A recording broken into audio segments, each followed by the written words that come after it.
They humiliated me at dinner, laughed when my dad said I was still renting at 34, and not one person at that table knew they had been paying me rent for years. I didn't say a word that night because the truth was already locked into something they signed themselves. And before that dinner was over, everything they believed about me and about their own lives was going to collapse in a way none of them saw coming. Chapter 1: The Dinner Where I Stopped Being Invisible. I was halfway through setting my plate down when my dad said it like it was nothing, like it was just another passing thought at a normal Thanksgiving dinner. Still renting at 34. The words landed harder than he probably intended, or maybe exactly as hard as he meant them to. A few people at the table let out small, awkward laughs, not loud enough to be cruel, not quiet enough to pretend they didn't hear it. I didn't look up right away. I just adjusted the fork on my plate, like I needed it to sit exactly parallel to the knife. It was something I had learned to do over the years. If I gave myself a second, I could choose how to respond instead of reacting. Across from me, Sienna smiled without showing her teeth, the way she always did when she was trying to look sympathetic. "Oh, come on, Dad," she said, her voice light, almost playful. "Maren's doing fine. Not everyone needs to rush into owning property." There it was, the soft version of the same message. Not everyone needs to matter. I finally looked up. The dining room looked exactly the same as it had when I was a kid. Same oak table, same overhead light that buzzed just a little too loudly if you paid attention, same framed photos on the wall where Sienna somehow always took center position. 14 people filled the room tonight. Aunts, cousins, a couple of family friends who had known us long enough to feel like they belonged here. Plates of turkey, sweet potatoes, green beans, passed from hand to hand. The kind of scene that should have felt warm. Instead, it felt like being back in a role I had already outgrown. Richard Calloway leaned back in his chair, one arm draped over the back like he owned the entire room, which, in his mind, he did. "I'm just saying," he went on, slicing into his turkey, "at some point you have to build something real. Equity, stability, that's how you create a future." He didn't look at me when he said it. He didn't need to. Everyone else did that for him. Sienna set her wine glass down gently, careful not to smudge the rim. She was dressed like she always was at these things, polished, effortless, like she had just stepped out of one of her own posts. Beige sweater, gold jewelry, her hair falling perfectly over one shoulder. "It's not just about owning," she said, tilting her head. "It's about strategy. You have to know how to leverage opportunities. That's what I've been focusing on this year." A couple of people nodded. Someone asked her about her latest deal. She launched into it easily, talking about market trends, interest rates, positioning. It sounded impressive if you didn't know what you were listening for. I did. I had spent the morning reviewing my own numbers, 24 units across 4 buildings, all rented, every payment cleared for November, maintenance requests logged and handled. Net positive after expenses, even with the repairs we had to push through last quarter. I didn't say any of that. I picked up my glass of water instead and took a slow sip.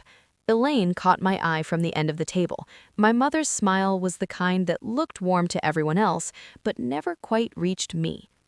"So, Maren," she said, her voice bright, almost rehearsed, "how's work going these days?"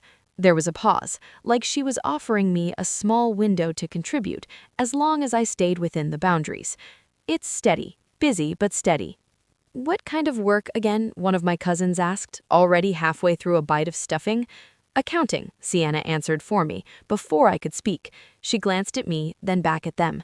"Very detail-oriented. She's always been good with numbers." Always been good with numbers. I let the phrase sit there. It wasn't wrong, it just wasn't the whole truth. It never was. "That's great," Elaine said quickly. "Stability is important. Not everyone is built for risk." Richard let out a short laugh. "Yeah, well, risk is where the real returns are. You don't build anything meaningful playing it safe your whole life." He finally looked at me then, direct, assessing. "You're still in that condo, right?" I nodded once. "It's simple, works for me." He shook his head like I had just confirmed something disappointing but expected.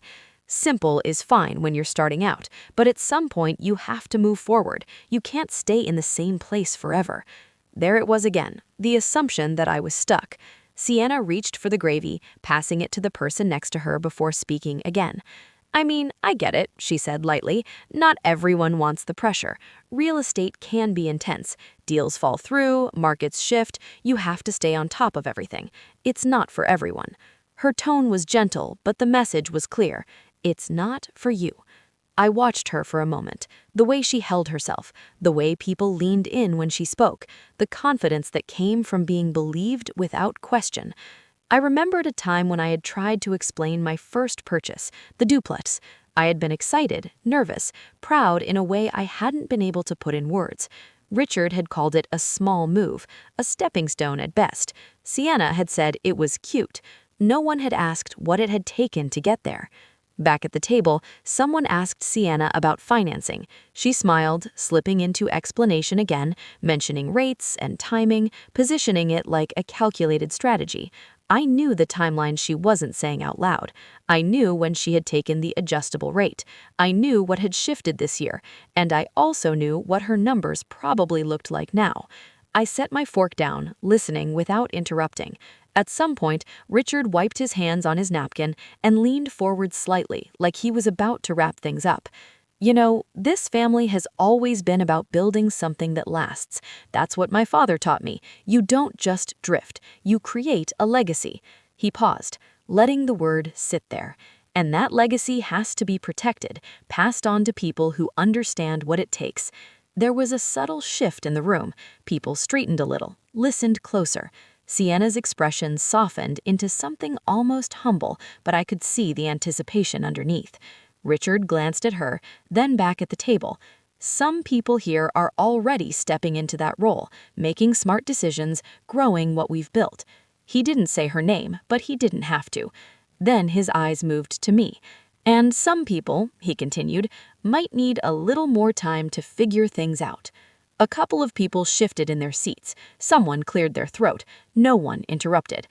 I felt the familiar pressure in my chest, the one that used to make me want to explain myself, to list out everything I had done just to prove I wasn't who I thought I was. Instead, I leaned back slightly in my chair. I think I've figured out what matters to me, I said, keeping my voice even. Richard raised an eyebrow. Oh yeah? And what's that?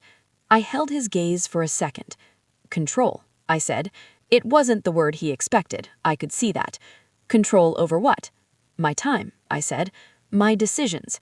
He let out a short breath, somewhere between a laugh and a dismissal. That's not control, Maren. That's comfort. There's a difference. Maybe, I said. I didn't push it further. I didn't need to. Across the table, Noah was watching me more closely than the others, not judgmental, just curious, like he was trying to piece something together that didn't quite fit. Sienna picked up her glass again, breaking the moment. Anyway, she said lightly, we'll see how things look this time next year. The market's shifting, but if you know what you're doing, there's always a way to stay ahead. If you know what you're doing. I almost smiled, because this morning I had opened my dashboard and seen 4 properties running exactly how I had planned them. Every lease active, every unit accounted for, every decision mine. No one at this table had any idea. Not about the buildings, not about the company, not about the fact that I had spent the last 8 years building something they would recognize instantly if they ever bothered to look. But they never did. And sitting there, listening to them talk about success like it was something I had failed to reach, I realized something I hadn't fully admitted to myself before. They didn't misunderstand me. They needed me to be this version of me, the one who stayed small, the one who made their story make sense. I looked around the table one more time, at the faces I had spent years trying to read, trying to please, trying to fit into. For the first time, I wasn't trying anymore. I picked up my fork again, took another bite of food that had gone lukewarm, and let the conversation move on without me. Because I didn't need to change what they believed. I just needed to let them keep believing it a little longer. Chapter 2. The Years They Never Saw. I learned a long time ago that what people don't see becomes easier for them to dismiss. Back in 2016, I was 26, sitting across from a loan officer in a small office that smelled like burnt coffee and carpet cleaner, trying to explain why I wanted to buy a duplex in a part of Charlotte most people only drove through. He kept flipping through my paperwork like he was waiting for something to fall out that would make it all make sense. "You're sure about this?" he asked, not looking up. "It's a lot to take on for a first purchase." I nodded. I had already gone over the numbers more times than I could count. Rent from one unit would cover most of the mortgage. If I lived in the other, I could make it work. I didn't tell him how many nights I had stayed up running worst-case scenarios. I didn't tell him how many times I had almost convinced myself not to do it. I just said, "I'm sure." When I told my family, the reaction was exactly what it had always been. "A duplex," Richard said, like he was testing the word. "That's a start, I guess. Not exactly a big move, but everyone has to begin somewhere." Sienna smiled at me across the table that night, her version of encouragement. "It's cute," she said, "like a little project." I remember nodding, pretending it didn't land the way it did. I remember telling myself that it didn't matter what they thought. The truth was, it mattered more than I wanted it to. The first year was nothing like I had imagined. One tenant paid late every month. The other called me at midnight because the heater stopped working in January. I learned how to shut off water valves, how to talk to contractors who assumed I didn't know what I was doing, how to keep my voice steady when I didn't feel steady at all. I worked my full-time job during the day, then drove to the property in the evenings. Some nights I sat in my car in the parking lot longer than I needed to, just trying to build up the energy to deal with whatever was waiting for me inside. There was no moment where it suddenly felt easy. In 2018, it almost ended. One of my tenants moved out without notice and left the place in worse shape than I thought was possible. Broken cabinets, holes in the drywall, appliances that didn't work anymore. I walked through the unit with a contractor and felt something in my chest drop lower with every step. He gave me a number that I couldn't cover. That night, I sat in my car again, same spot, engine off, phone in my hand. I opened my banking app, then my credit line, then my notes where I had written out all my expenses. I kept switching between them like something was going to change if I looked enough times. Selling would have been the easy way out. I could have walked away, told myself I tried, and gone back to a version of life that didn't feel like it was constantly on the edge of slipping. I even called a realtor the next morning. I remember standing in my kitchen, staring at the wall while it rang. When he picked up, I hung up before I said anything. Instead, I called the contractor back and asked him to break the work into phases. I called my bank and asked about extending my line of credit. I picked up extra hours at work. For a few months, everything I did was about keeping that one property from collapsing. No one in my family knew. If they had, I wasn't sure it would have changed anything. Maybe they would have said, "I told you so." Maybe they would have offered advice that sounded helpful but didn't actually help. So I didn't tell them. That was the first time I understood something clearly. Silence wasn't just about avoiding conflict. It could also be a form of control. Around that time, I met Olivia. She was a real estate attorney, recommended by someone at work when I mentioned I was dealing with tenant issues. We met at a small cafe near her office, the kind of place where people stayed longer than they planned to. She listened more than she talked, which I wasn't used to. After I finished explaining everything, she leaned back slightly and asked one question. "Whose name is everything under right now?" "Mine," I said. She nodded once, like she expected that answer. You need to separate yourself from your assets, not just for liability, but for control. That was the first time I heard someone use that word in a way that actually meant something. Over the next few months, she helped me set up Cypress Vale Holdings, LLC. It wasn't complicated in theory, but it changed how I thought about everything. The property wasn't just something I owned, it was something I managed. The distance mattered. By 2019, the duplex stabilized. Both units were rented, payments came in on time, and for the first time, I wasn't holding my breath every time my phone rang. I refinanced carefully, not chasing the biggest number, just enough to create room for the next move. In 2020, I bought my second property, a fourplex in a part of the city that was starting to shift. Not trendy yet, but close enough to feel the change coming. I didn't tell my family about that one either. When I showed up to Thanksgiving that year, Sienna was talking about a new house she was closing on, something larger, something that looked impressive in photos. Richard asked her about interest rates, timelines, future plans. Elaine nodded along, proud in a way she didn't try to hide. At some point, someone asked me what I had been up to. Same as always, I said. Work's been busy. That was enough for them. Over the next few years, the pattern repeated. 2022, I added a third building, smaller units but consistent demand. By then, I had Marcus managing day-to-day operations, maintenance requests, tenant communication, scheduling repairs. My phone stopped ringing at midnight. 2024, I closed on the 4th, 24 units total. I didn't rush any of it. Every step felt slower than I wanted it to be at the time, but looking back, it was exactly the pace I needed. Not once did I sit at that table and explain any of it. Not once did I correct them when they assumed I was still at the beginning. It wasn't that I didn't think about it. There were moments, small ones, where I almost said something.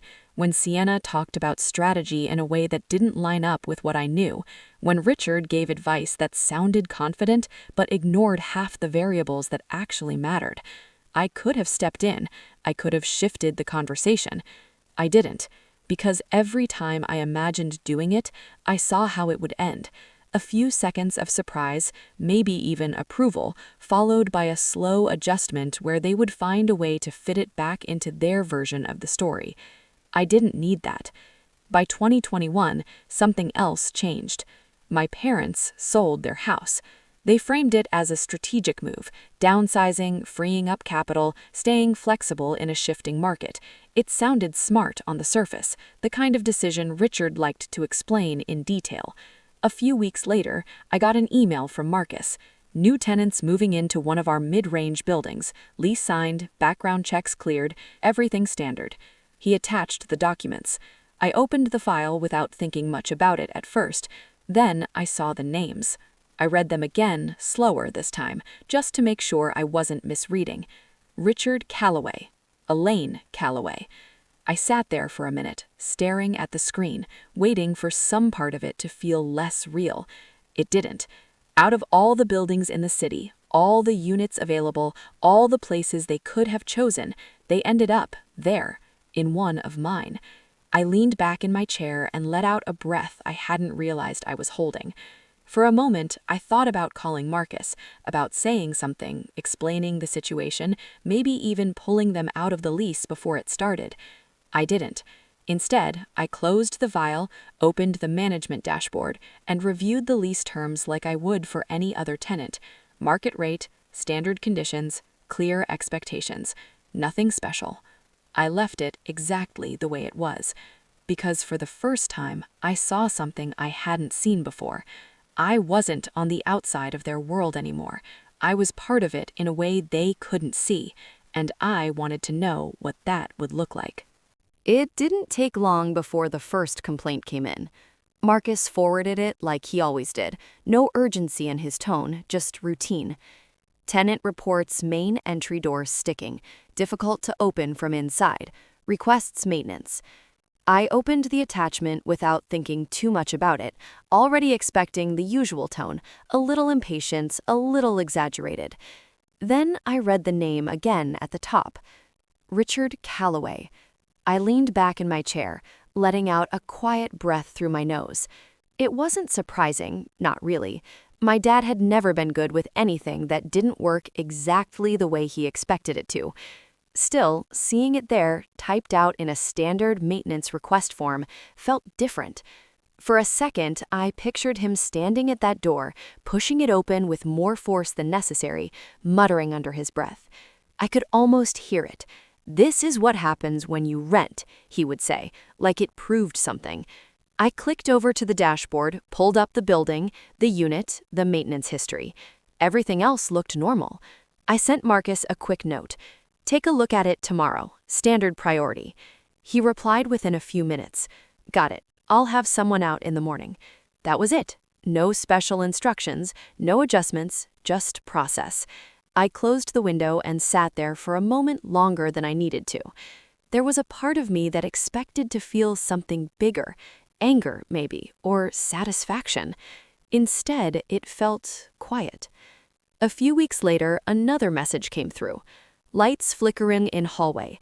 Been happening for days. Not sure why this hasn't been addressed yet. This one came from Elaine. I stared at the message longer than I needed to, reading the words like I was trying to find something hidden between them. Been happening for days.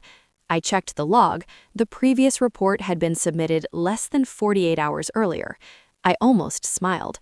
I forwarded it to Marcus without comment. Later that afternoon, my phone buzzed. It was him. You free for a quick call? I stepped outside the office building, the cold air cutting through my jacket.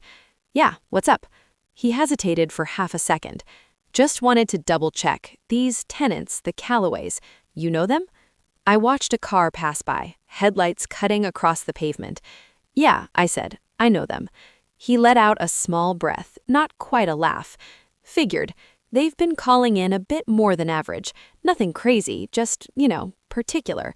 That sounds right, I said. You want me to handle them any differently? There it was, the question that mattered. I thought about it for a second, longer than I needed to. No, I said, just treat them like anyone else. Got it, he said. No special treatment. No special treatment, I repeated. We hung up, and I stood there for another minute, looking out at the street, feeling that same quiet settle back in. Control didn't feel loud. It didn't come with a rush. It just sat there, steady. Over the next few months, the pattern continued. Small things, always small. A cabinet hinge that felt loose, water pressure in the shower that wasn't quite right, the temperature in the unit dropping a few degrees overnight. Each time the request came in, each time I read it, each time I passed it along. I never responded directly. I never stepped outside the system. One night, I opened an email thread Marcus had attached to a weekly report. Richard had followed up on a repair. This is the second time I've had to mention this. I expect a certain level of service, especially at this price point. I could picture the way he said it, the tone he used when he thought he was being reasonable. Marcus had replied professionally, outlining the timeline, confirming the technician's visit, explaining the delay. Everything by the book. I closed the thread and leaned back in my chair. For years, I had listened to him talk about standards, expectations, what people should deliver. Now, he was on the other side of it, and he had no idea. Around the same time, Sienna's life started to feel louder, not in a real way, but in the way she presented it. More posts, more updates, more talk about expansion, about staying ahead of the market, about knowing when to leverage and when to hold. One night, a few months before Thanksgiving, she leaned across the table, phone in hand, showing Elaine a photo. This one's going to be huge, she said. I just need to finalize a few things with financing. Elaine nodded, impressed. You always know how to make these things work, she said. Sienna smiled, but it didn't quite reach her eyes. Later that night, as people moved into the living room, I found myself standing near Daniel. He'd been quiet most of the evening, listening more than talking. You follow real estate much? He asked, almost casually. A little, I said. He nodded, like that was enough. Market's getting tighter, especially with adjustable rates coming back around. A lot of people stretched further than they should have a couple years ago. I didn't say anything right away. You think it's going to hit hard? I asked. For some people, yeah. Depends how much cushion they have. He glanced over toward Sienna, then back at me. Some people build on momentum, works great until it doesn't. I held his gaze for a second, then nodded once. That makes sense, I said. We didn't say anything else about it. Back at my apartment that night, I opened my dashboard again. Same numbers, same stability. Every unit accounted for, every payment tracked. No surprises. I thought about the difference between what I had and what Sienna talked about having. The difference wasn't just the properties, it was the structure behind them, the margins, the decisions no one saw, the silence. A week later, another message came through from Marcus. Late payment notice issued to Unit 3B, Calloway's. I stared at the line for a second, then clicked into the details. Rent had come in 3 days past the grace period. Nothing dramatic, nothing unusual, except it was them. I imagined Richard opening that notice, reading through the terms, deciding how to respond. I imagined the conversation that followed. We've been here almost 2 years. There should be some flexibility. Elaine would agree, softening the edges. Maybe we should call them, talk to a real person. But there wasn't a real person for them to call, not one they could reach. I forwarded the notice without comment. That night, my phone rang. Marcus again. "Just a heads up," he said. "They called in about the late fee, wanted it waived." I leaned back against the counter, phone pressed to my ear. "What did you tell them?" "That it's standard policy," he said. "Grace period is in the lease. After that, it applies." I nodded, even though he couldn't see me. And they weren't happy, he said. The guy, Richard, he kept saying he expects better communication, asked to speak to the owner. I let out a slow breath. "Okay," I said, "that's fine." "You want me to make an exception this time?" There was that question again, a small one on the surface, easy to justify either way. I thought about the years I had spent adjusting myself to fit what they expected, the way every exception I made back then never really changed anything. "No," I said, "keep it as is." "Got it," he said. We hung up, and I stood there for another minute, looking out at the street, feeling that same quiet settle back in. Control didn't feel loud. It didn't come with a rush. It just sat there, steady. Chapter 4. The cracks they couldn't hide. It started showing in the places they couldn't control. Not all at once, not in a way anyone would point to and say something was wrong, but in small shifts that didn't quite line up with the version of reality they had been presenting. I noticed it first in Sienna's voice. She was still talking the same way, still using the same words about leverage and timing and knowing the market, but there was a hesitation now, a fraction of a second where she used to move smoothly. At a family dinner in early November, she was explaining a deal she said she was about to close. "It's just a timing thing," she said, swirling her wine a little too hard. "The lender's being slow, but it'll go through." Richard nodded like it was already done. "You always land on your feet," he said. "That's what matters." Daniel was there that night, sitting a few seats down, quiet like usual. He didn't interrupt, but I saw the way his eyes shifted, the way he leaned back just slightly, like he was creating distance from the conversation without making it obvious. Later, when people started drifting into the living room, I found myself near him again. "She tell you everything's closing next week?" he asked, keeping his voice low. "Something like that," I said. He let out a small breath. "Lenders don't usually drag their feet this long unless there's something else going on." I didn't respond right away. Rates reset hit a lot of people this year. Adjustables don't feel so flexible when they adjust. I nodded once. "It depends how they structure it," I said. "Exactly," he said, and that was the end of it. We didn't need to say anything else. A few days later, Marcus sent me another update. "Second late payment this quarter, Calloway's. Late fee applied per lease." I opened the file and read through the details.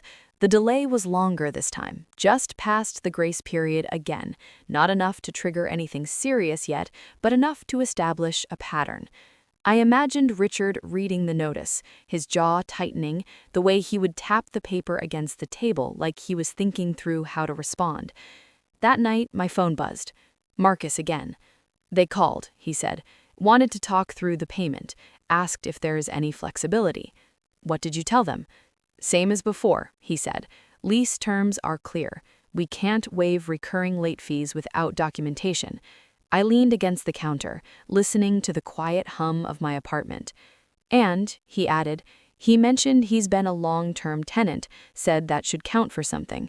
I almost smiled. "Stick to the policy," I said. "Got it," Marcus replied. We hung up. A few days later, I got another message. Maintenance follow-up. Tenant insists issue not fully resolved, requesting second visit. This time, it was about the heating. I clicked into the thread and read the exchange. It's still not consistent, he'd written. We're paying for a standard that's not being met. Marcus responded with timestamps, technician notes, confirmation that everything was functioning within normal range. Professional, measured, impersonal. I closed the window and sat back.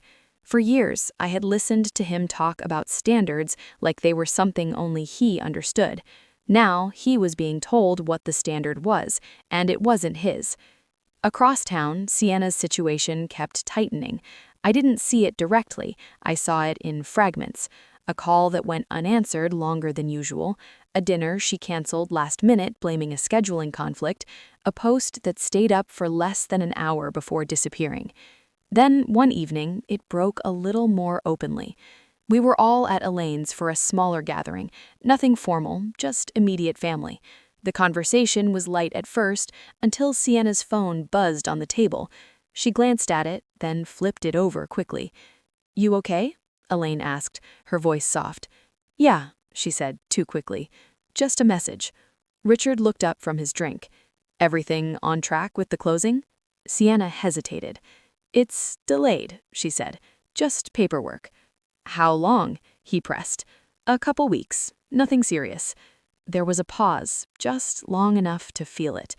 Then Tyler spoke from the other side of the room. "Is this the one you tried to refi last month?" The air shifted. Sienna's head snapped toward him. "That's not what this is." Tyler shrugged, not aggressive, just matter of fact. "I mean, you mentioned they didn't approve the terms, something about the rate adjustment." Richard straightened in his chair. "What is he talking about?" Sienna let out a short breath. "It's complicated," she said. "You wouldn't understand all the details." "Try me," Richard said, his voice tightening. She opened her mouth, then closed it again. "It's just timing," she said finally. "The markets shifted faster than expected." Daniel, who had been quiet until then, spoke without raising his voice. "Adjustable rates reset this year. If the original structure was tight, it can create pressure." Sienna looked at him, something sharp in her expression. "I have it handled," she said. Richard nodded, but slower this time. "Of course you do. You always do." But the certainty wasn't there anymore. I watched the whole exchange without saying anything. For the first time, the story they had been telling didn't move smoothly from one sentence to the next. There were gaps now. A few days after that, Marcus called again. "This one's different," he said. "What happened?" I asked. "They're asking for a payment arrangement, said they might need a few extra days this month. Temporary situation." I was quiet for a second. "Did they give a reason?" He mentioned something about funds being tied up. Didn't go into detail. Funds being tied up. I could guess where that was. "What did you tell them?" "That we can note the request, but it doesn't change the due date. Late fees still apply if it goes past the grace period." I nodded. "That's fine," I said. "You sure?" he asked. "We can work something out if you want." I thought about it. About the years I had spent adjusting, softening, making exceptions that didn't change how I was seen. "No," I said. "Keep it consistent." "All right," he said. We hung up. That night, I sat at my desk with my laptop open, the dashboard glowing in the dark. Every unit accounted for, every payment tracked. One of them blinking just slightly out of line. Unit 3B. I stared at it for a moment, then closed the screen. Thanksgiving was 3 days away. I already knew how the conversation would start. I just didn't know exactly where it would break. Chapter 5. The moment they finally saw. It happened faster than I expected, and quieter than anyone at that table was prepared for. Thanksgiving dinner picked up right where it had left off days earlier, like nothing underneath had shifted. The same dishes, the same voices, the same rhythm of conversation trying to hold itself together. Richard was already mid-sentence when I sat down. "That's the difference," he was saying, carving into the turkey like he needed something solid under his hand. Sienna nodded beside him, her smile in place but tighter now, like it took more effort to hold it there. Exactly, she said. You have to stay ahead. That's how you build anything real. I didn't say anything. I didn't need to. Daniel was at the table again, quiet, listening. Noah, too, watching more than he talked. Elaine moved around the room, making sure everyone had what they needed, her attention flicking back to Sienna more often than anyone else. Everything looked normal. That was the part that almost made it feel surreal, because I knew what was sitting just under the surface. The late notices, the missed payments, the conversations that had already started to crack. It didn't take long. So, Richard said, leaning back, looking around the table like he was about to wrap everything into a neat conclusion. This family's always been about building something that lasts. That's what matters. Not just appearances, not just talk, but real assets. He glanced at Sienna, then back at everyone else. Some people here understand that. They're actually out there making it happen. Sienna lifted her glass slightly, like she didn't want to look too proud, but still wanted to be seen. And some people, he continued, his gaze settling on me again, are still figuring it out. There it was. Same line, same tone, same expectation. I met his eyes, calm. Before I could respond, Daniel spoke. What property is that one again? He asked Sienna, his voice even, almost casual. Sienna froze for half a second. It's still in process, she said, just final details. What kind of financing did you end up going with? He asked. Her fingers tightened slightly around her glass. It's standard, she said, nothing unusual. Daniel nodded slowly, like he was letting her finish, because most lenders I'd talked to lately are being pretty strict with adjustables, especially if there's already exposure on multiple properties. The table went quiet. Sienna's smile flickered. I have it handled, she said, sharper this time. Richard stepped in immediately.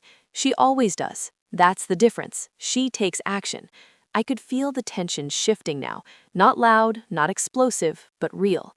Richard reached for his glass, then paused when my phone buzzed softly on the table.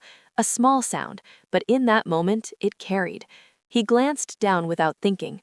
What's that? He said, reaching for it before I could move. I didn't stop him. The screen lit up in his hand, a notification still open from earlier. Maintenance request completed. Unit 3B, Cypress Vale Holdings. He frowned slightly, reading it again. Cypress Vale, he repeated, like the name felt familiar in a way he couldn't place. He scrolled without asking, his thumb moving instinctively. Why does that sound familiar? He muttered. My heart didn't race. It didn't need to. Because this wasn't a surprise, this was just timing. He opened the notification fully, the address pulling up beneath it. The room shifted, not all at once, but enough. Elaine leaned closer. That's our building, she said quietly.